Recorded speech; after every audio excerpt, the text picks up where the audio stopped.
നാവിൻ്റെ പിന്നിലും തൊണ്ടയുടെ ഉള്ളിലുമൊക്കെ എന്തെങ്കിലും പ്രശ്നങ്ങളുണ്ടാവുക, ശബ്ദത്തിന് വ്യത്യാസമുണ്ടാവുക, ഫോറിൻ ബോഡി തൊണ്ടയിൽ കുടുങ്ങിയിട്ടുണ്ടോ എന്ന് സംശയമുള്ളപ്പോഴൊക്കെ ENT ഡോക്ടർമാർ വളരെ സാധാരണയായിട്ട് ചെയ്യുന്ന ഒരു ടെസ്റ്റാണ് വീഡിയോ ലെറിങ്കോസ്കോപ്പിക് എക്സാമിനേഷൻ.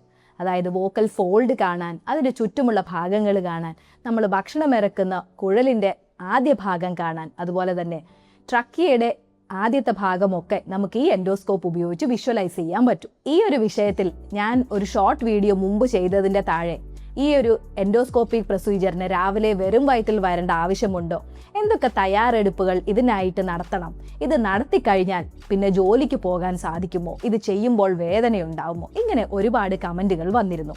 അതുകൊണ്ടാണ് വളരെ വിശദമായിട്ട് തന്നെ ഈ ഒരു ടോപ്പിക്കിനെ കുറിച്ച് ഇന്ന് ഈ വീഡിയോ ചെയ്യുന്നത്.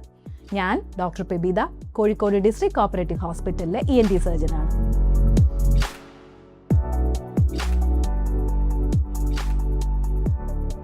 വീഡിയോ ലെറിങ്കോസ്കോപ്പിക് എക്സാമിനേഷൻ ഇത് ചെയ്യുന്നതുകൊണ്ട് നമുക്ക് ഏതൊക്കെ ഭാഗങ്ങൾ വിഷ്വലൈസ് ചെയ്യാം?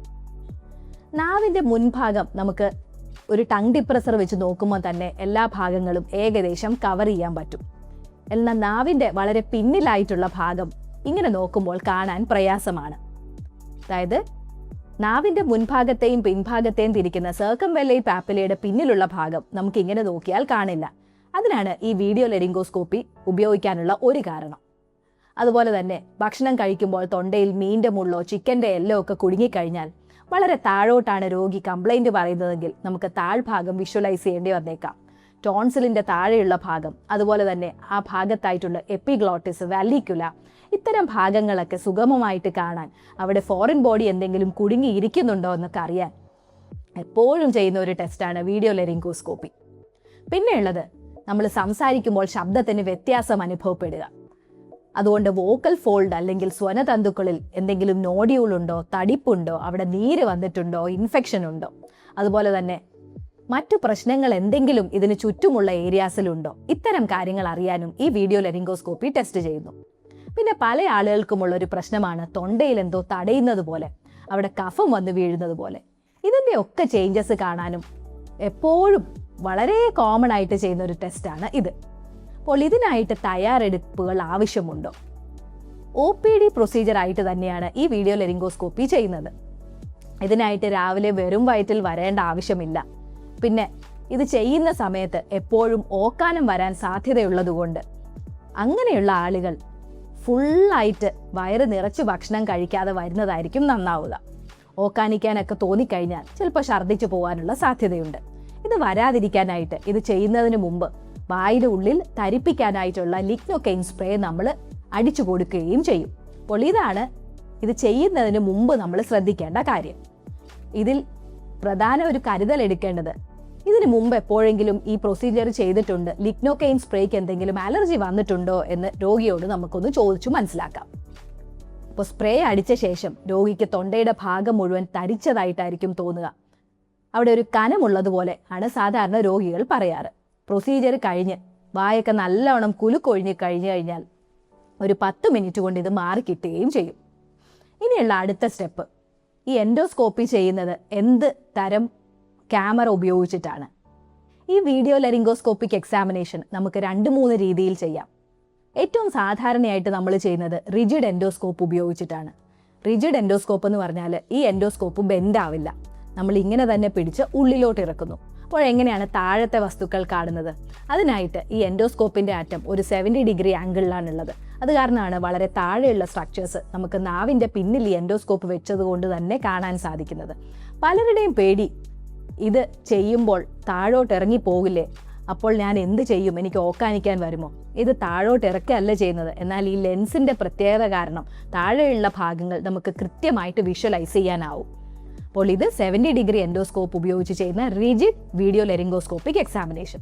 ഇതിന് പകരമായിട്ട് ഈ ട്യൂബ് തന്നെ വളരെ നേർത്ത് വളയുന്ന ഫ്ലെക്സിബിൾ എൻഡോസ്കോപ്പുകൾ ലഭ്യമാണ്.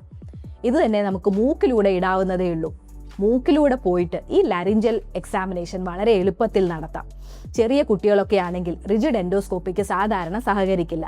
അങ്ങനെയുള്ളവർക്ക് വളരെ എളുപ്പത്തിൽ ചെയ്യാവുന്ന ഒന്നാണ് മൂക്കിലൂടെയുള്ള ഫ്ലെക്സിബിൾ വീഡിയോ ലെറിങ്കോസ്കോപ്പിക് എക്സാമിനേഷൻ. ഈ ഫ്ലെക്സിബിൾ വീഡിയോ ലെറിങ്കോസ്കോപ്പിക് എക്സാമിനേഷൻ്റെ മറ്റൊരു എളുപ്പം എന്താണെന്ന് വെച്ചാൽ ഈ സമയത്ത് രോഗിയെ കൊണ്ട് നമുക്ക് സംസാരിപ്പിക്കാനോ പാട്ട് പാടാനോ ഒക്കെ സാധിക്കും. ആ സമയത്ത് എന്തെങ്കിലും മാറ്റങ്ങൾ വായുടെ ഉള്ളിൽ വരുന്നുണ്ടോ എന്ന് അറിയാനുള്ള ഒരു എളുപ്പ വഴിയും കൂടെയാണ് ഫ്ലെക്സിബിൾ എൻഡോസ്കോപ്പി. വീഡിയോയുടെ അവസാനം നോർമലായിട്ട് എങ്ങനെയാണ് ഒരു വീഡിയോ ലെരിങ്കോസ്കോപ്പി ചെയ്യുന്നതെന്ന് ഞാൻ ഡെമോൺസ്ട്രേറ്റ് ചെയ്യുകയും ചെയ്യാം. സ്പ്രേ അടിച്ച ശേഷം എന്തൊക്കെയാണ് ചെയ്യാൻ പോകുന്നതെന്ന് രോഗിയെ പറഞ്ഞു മനസ്സിലാക്കുന്നു. അത് കഴിഞ്ഞിട്ടാണ് ശരിക്കുള്ള പ്രൊസീജിയർ ചെയ്യുന്നത്. റിജിഡ് എൻഡോസ്കോപ്പിയാണ് ചെയ്യുന്നതെങ്കിൽ നാവൊന്ന് പതുക്കെ ഒരു ഗോസ് ഉപയോഗിച്ച് വലിച്ചു പിടിക്കുന്നു. എന്നാൽ മാത്രമേ നമുക്ക് പിന്നിലേക്ക് കാണാൻ കഴിയുള്ളൂ. ഈ സമയത്ത് മൂക്കിലൂടെ ശ്വാസം വിടാനാണ് രോഗിയോട് ആവശ്യപ്പെടുന്നത്. അതല്ലെങ്കിൽ ക്യാമറ ഫോഗ് ചെയ്ത് നമുക്കൊന്നും വിഷ്വലൈസ് ചെയ്യാൻ പറ്റാതെ വരും. അപ്പോൾ ഇങ്ങനെ ചെയ്തു കഴിഞ്ഞാൽ താഴെ ഉള്ളിലുള്ള ഓരോ ഭാഗവും വളരെ കൃത്യമായിട്ട് തന്നെ നമുക്ക് കാണാൻ സാധിക്കും. ഫോറിൻ ബോഡി എന്തെങ്കിലും ഉണ്ടോ, ഭക്ഷണം ഇറങ്ങിപ്പോകുന്ന കുടലിൽ എന്തെങ്കിലും പ്രശ്നം വന്നിട്ടുണ്ടോ, വോക്കൽ ഫോൾഡിൽ നോഡ്യൂളോ അതല്ലെങ്കിൽ സിസ്റ്റോ പുതിയ പോളിപ്പോ എന്തെങ്കിലും പ്രത്യക്ഷപ്പെട്ടിട്ടുണ്ടോ, ഇത്തരം കാര്യങ്ങളെല്ലാം ഈ ഒരു പരിശോധനയിലൂടെ നമുക്ക് അറിയാൻ സാധിക്കും. പ്രൊസീജിയർ ചെയ്തു കഴിഞ്ഞാൽ രോഗിക്ക് വായൊക്കെ ഒന്ന് കഴുകി ഒരു 10-15 മിനിറ്റിനുള്ളിൽ തന്നെ റിപ്പോർട്ട് കൊടുക്കാം. ഈ റിപ്പോർട്ട് ആകുമ്പോഴേക്കും വായുടെ തരിപ്പങ്ങ് പോവുകയും ചെയ്യും. എന്ത് ജോലിക്കാണോ പിന്നീട് പോകേണ്ടത് അതിന് യാതൊരു തടസ്സവുമില്ലാതെ പോവുകയും ചെയ്യാം. വീഡിയോ ലെരിങ്കോസ്കോപ്പി ചെയ്യുന്ന സമയത്ത് നമ്മൾ ശ്രദ്ധിക്കേണ്ട മറ്റൊരു കാര്യം, വെപ്പുവല്ലൊക്കെയുള്ള രോഗികളാണെങ്കിൽ അത് ചെയ്യുന്നതിന് മുമ്പ് തന്നെ അഴിച്ചു മാറ്റി വെക്കാൻ ആവശ്യപ്പെടും. അതുപോലെ തന്നെ ലാരിങ്സിൻ്റെ ഉള്ളിലെ വോക്കൽ ഫോൾഡിൻ്റെ മൂവ്മെൻറ്റ്സ് കാണാനായിട്ട്, അതായത് ഈ സ്വനതന്തുക്കളുടെ മൂവ്മെൻറ്റ്സ് ശരിയാണോ, അതിലെന്തെങ്കിലും മാറ്റങ്ങൾ വന്നിട്ടുണ്ടോ എന്നൊക്കെ അറിയാനായിട്ട് രോഗികളോട് ഈ എന്ന് പറയാൻ ആവശ്യപ്പെടാറുമുണ്ട്. വീഡിയോ ലെരിങ്കോസ്കോപ്പി എങ്ങനെ ചെയ്യാം, അതിനു മുമ്പ് എന്തൊക്കെ തയ്യാറെടുപ്പുകൾ നടത്താം, എന്തൊക്കെ കാര്യങ്ങൾക്ക് വേണ്ടിയാണ് ഇത് ചെയ്യുന്നത്, അത് കഴിഞ്ഞ് നമ്മൾ എന്തൊക്കെ ശ്രദ്ധിക്കണം, ഇത്തരം കാര്യങ്ങളെല്ലാം നമ്മൾ ഈ വീഡിയോയിൽ ഡിസ്കസ് ചെയ്തിട്ടുണ്ട്. എൻ്റെ ഈ വീഡിയോ ഇഷ്ടപ്പെട്ടെങ്കിൽ എൻ്റെ വീഡിയോ ഒന്ന് ലൈക്ക് ചെയ്യുക, എൻ്റെ ചാനൽ സബ്സ്ക്രൈബ് ചെയ്യുക, കമൻറ്റുകൾ രേഖപ്പെടുത്തുകയും ചെയ്യണേ.